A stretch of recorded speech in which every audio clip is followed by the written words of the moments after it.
Tulitaka kuwa huru na uhuru uwe wa nini? Wa kudumu. Kwa kazi yetu ni kudumisha uhuru, na kudumisha uhuru ni kutupa haki ya kuamua mambo tunayoona yanatufaa sisi, sio kutegemea wengine wawaambie mfanye nini. Unaweza kushauriana nao, na tunashauriana nao kwa sababu sisi hatuna adui duniani, hatuna. Tuna uhusiano mzuri sana na Ulaya, tuna uhusiano mzuri na Marekani, na tuna uhusiano mzuri na nchi zingine zote duniani.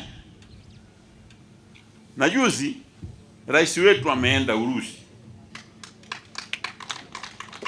Wengine wanauliza ameenda kufanya nini? Mbona alipoenda China hamkuuliza?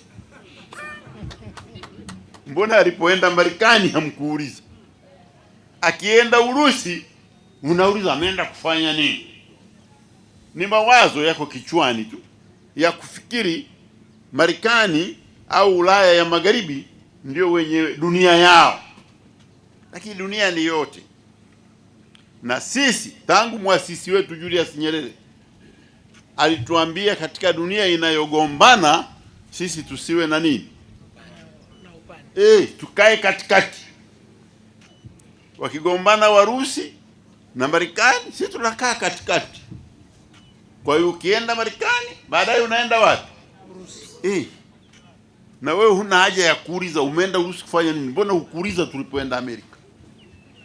Hatufungamani na nini? Na upande wowote. Tunatazama swala na hoja. Tukiona hoja tunasema. Chama chetu kilijipa kazi ya kupambana na dhuluma. Dhuluma ndani ya nchi na dhuluma wapi? Nje ya nchi. Hatuwezi kuungana na dhuluma na wala hatuwezi kulea dhuluma ndani ya nchi.